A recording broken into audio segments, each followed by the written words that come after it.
আসসালামু আলাইকুম ওয়া রাহমাতুল্লাহি ওয়া বারাকাতুহু। বিসমিল্লাহির রহমানির রহিম। সম্মানিত দর্শক শ্রোতা, আপনার উপর আল্লাহর রহমত এবং শান্তি বর্ষিত হোক। প্রিয় দর্শক, আজকে বলছি ইনশাআল্লাহ ব্যবসায় উন্নতির দোয়া। আপনি যদি ব্যবসায়ী হন তো এই আমল করবেন, ইনশাআল্লাহ এই আমলে আপনার ব্যবসায় বরকত হবে, আপনার বেচাকেনা ভালো হবে।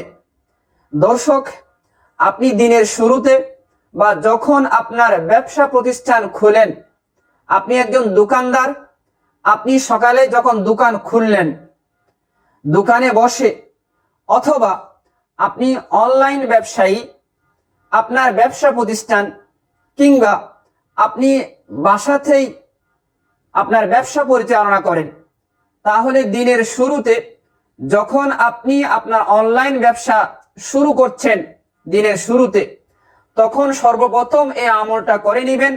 দোকানদার হলে দোকান খুলে এই আমলটা করে নেবেন। আল্লাহ তাআলার নাম, এইভাবে আল্লাহ তাআলাকে ডাকবেন, ইয়া আল্লাহ, ইয়া ওয়াহাব, ইয়া রহমান, ইয়া কাদির। মানে ইয়া আল্লাহ, হে আল্লাহ, ইয়া ওয়াহাব, হে দানশীল দাতা। অর্থাৎ হে আল্লাহ, হে দাতা, আপনি আমার ব্যবসায় বরকত দেন, আমার বেচাকেনা যাতে ভালো হয়, লাভবান হয়। আপনি সেই মানের আমাকে কাস্টমার দেন, ব্যবসায় উন্নতি দেন, বরকত দেন।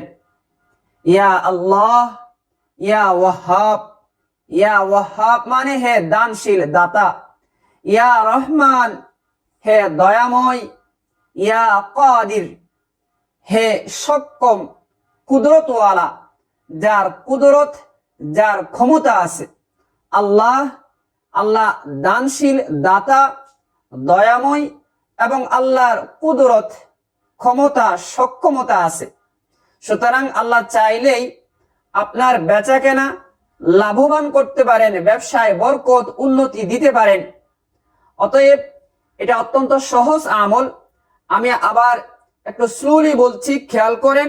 আমার মুখে মুখে পড়লেই আপনার মুখস্থ হয়ে যাবে।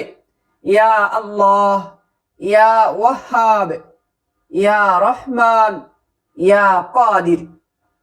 ইয়া আল্লাহ, ইয়া ওয়াহাব, ইয়া রহমান, ইয়া কাদির।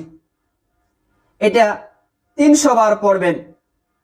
ইয়া আল্লাহ, ইয়া ওয়াহাব, ইয়া রহমান, ইয়া কাদির একবার হলো। আবার ইয়া আল্লাহ, ইয়া ওয়াহাব, ইয়া রহমান, ইয়া কাদির 2 বার হলো। এইভাবে টোটাল 300 বার পড়বেন দৈনিক। ইনশাআল্লাহ এই আমলে আপনার ব্যবসায় বরকত হবে, বেচাকেনায় লাভবান হবেন। আসসালামু আলাইকুম ওয়া রাহমাতুল্লাহি ওয়া বারাকাতুহু।